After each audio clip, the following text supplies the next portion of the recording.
When people think of the Bee Gees, they think of falsetto harmonies floating over a disco dance floor, of white suits catching the light, of a sound so perfectly constructed that it felt less like music and more like architecture. They think of Barry Gibb, the voice, the face, the last man standing after a family story that eventually became one of the saddest in music history. What they rarely think about is the woman who made it possible for Barry to still be standing at all. Linda Gray has spent more than half a century in the background of one of the most dramatic lives in entertainment, and the further Barry gets from the peak of his fame, the clearer it becomes that she was never really in the background at all. She was the foundation the whole thing was built on. To understand what Linda meant to Barry, you have to start at the beginning, not the beginning of their relationship, but the beginning of Barry himself. He was born on September 1, 1946, on the Isle of Man, into a household that never felt entirely settled. His father Hugh played drums, which meant rhythm and performance were present from the start. But the more defining feature of Barry's early life was instability. The family moved repeatedly, and Barry never found his footing in formal education. He skipped school with such commitment that he and his friends reportedly missed nearly an entire year of classes. On the surface that looks like rebellion. Looking deeper, it was the behavior of someone who needed stimulation and movement and could not find either within the walls of a classroom. That restlessness never left him. It simply found a better channel. Music became that channel early. By 1955, Barry was performing with his brothers Robin and Maurice in a group called the Rattlesnakes, playing skiffle-influenced covers of artists they admired. Their first professional performance came on December 28, 1957, when Barry was still 11 years old. That early start gave him something that cannot be taught in any conventional way, the knowledge of how to hold an audience, how to read a room, how to make strangers care about what you are doing. When the Gibb family relocated to Australia in 1958, settling near Brisbane, the brothers refined those instincts in the hardest possible school. They played wherever anyone would have them, local venues, speedway events, sometimes from the back of a truck for crowds who had gathered for entirely different reasons. Performing for indifferent audiences is either humiliating or instructive. For Barry and his brothers, it was thoroughly instructive. Even as his musical identity was solidifying, Barry's personal life was revealing a different kind of need. Behind the charisma and the growing confidence was someone who craved emotional stability the way other people crave excitement. In 1966, still very young, he married a woman named Maureen Bates. In retrospect, the timing makes psychological sense. Years of constant movement, uncertainty, and the relentless pressure of chasing a career had left him hungry for something that would not shift beneath his feet.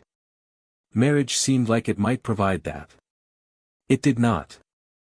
The relationship deteriorated, causing distress on both sides, and eventually came apart.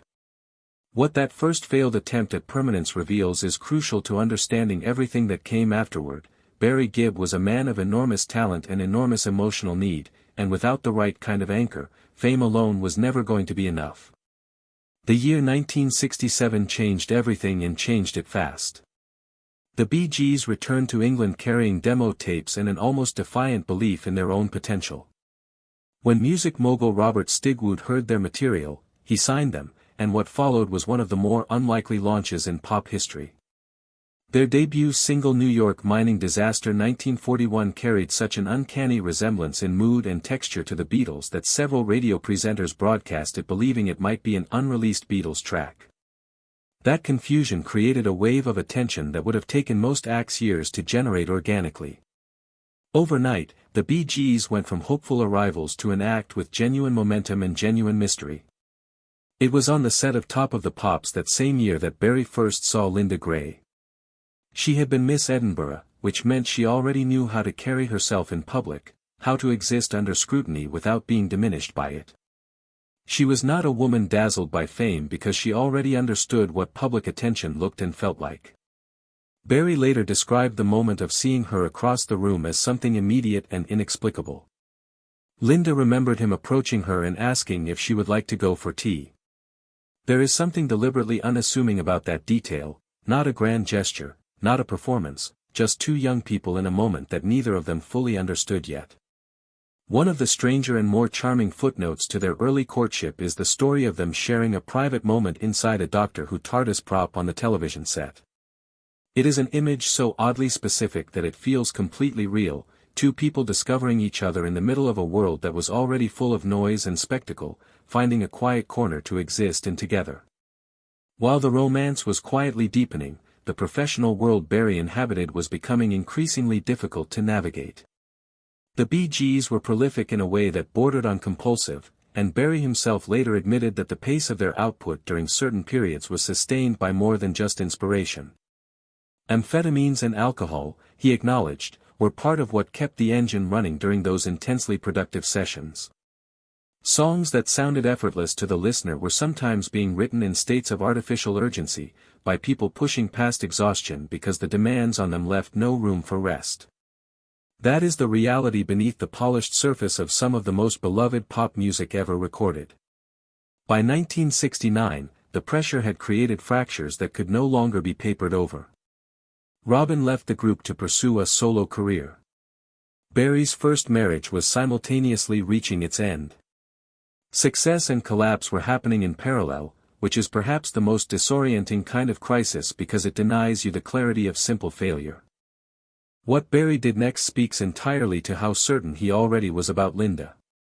His divorce from Moran was finalized in July 1970.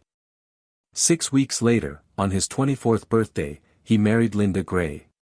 The speed of that decision is not recklessness. It is the behavior of a man who already knew, with complete conviction, where his life needed to go. One chapter closed, and he walked directly into the next one without hesitation or confusion.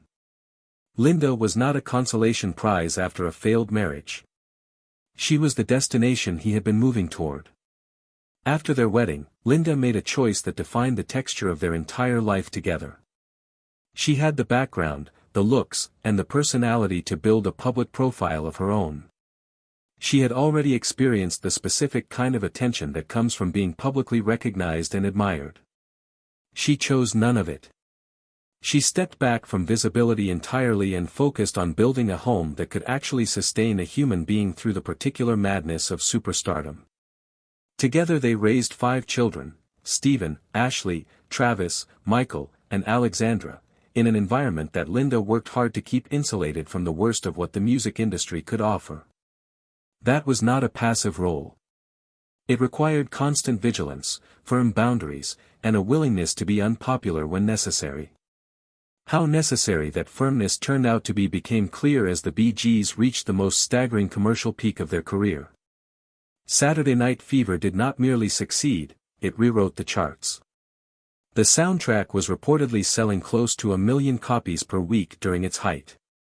Barry and his brothers were dominating radio in a way that virtually no act manages to sustain. Inside that explosion of success, Barry was also demonstrating the kind of artistic instinct that separates genuine talent from lucky timing. When the film's producers pushed to rename Staying Alive to Saturday Night, arguing it would tie the song more directly to the movie, Barry refused. He understood that the song carried an emotional weight and universality that no single film title could adequately represent. He was protecting something beyond just a track listing.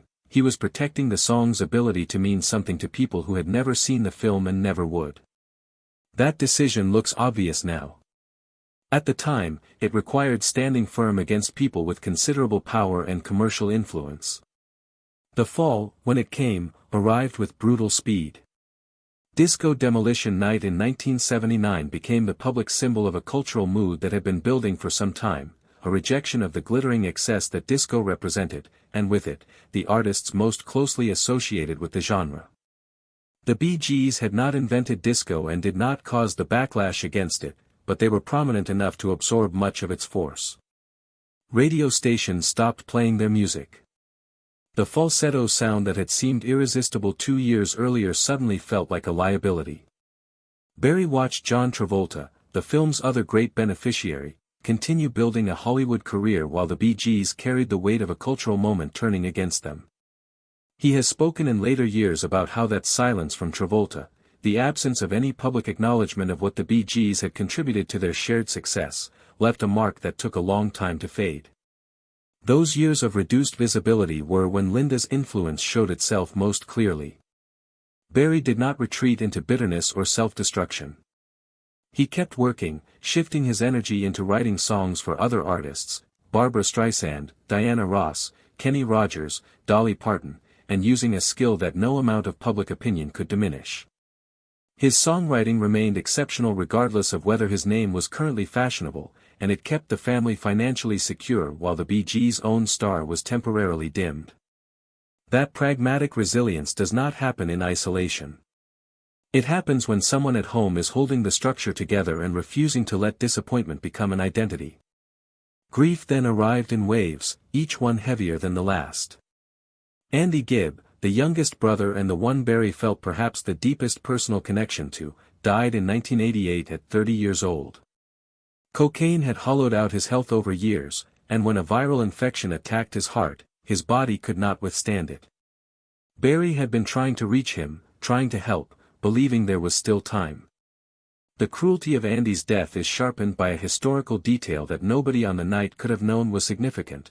The only time all four Gibb brothers shared a stage together was July 10, 1979, at the Oakland Coliseum. It was just another large concert at the time. History transformed it into a last farewell that nobody recognized as such while it was happening. Maurice died in 2003 during emergency surgery for a twisted intestine, suffering a cardiac arrest on the operating table at 53. Barry was present. Maurice had always been the quiet connective tissue of the group, the brother who kept things functioning without demanding attention for doing so. Losing him felt like losing the center of something that had no obvious replacement. Robin followed in 2012, his death from colorectal cancer unfolding over a prolonged period of declining health that gave Barry the particular anguish of watching closely and being unable to prevent it. When Robin was gone, Barry became the sole survivor of a brotherhood that had defined his entire professional existence. The loneliness of that position is not something fame can address. Linda was present through every one of those losses. That fact alone, stated plainly, says more than most elaborate tributes could. She sat with Barry through funerals, hospital rooms, the quiet devastation of aftermath, and the long slow process of learning to carry grief without being crushed by it. She was also there when his parents died, when the last people who had known him from the very beginning were gone. The accumulation of loss that Barry has carried through the second half of his life is extraordinary, and he has consistently pointed to Linda as the reason he remained functional through it.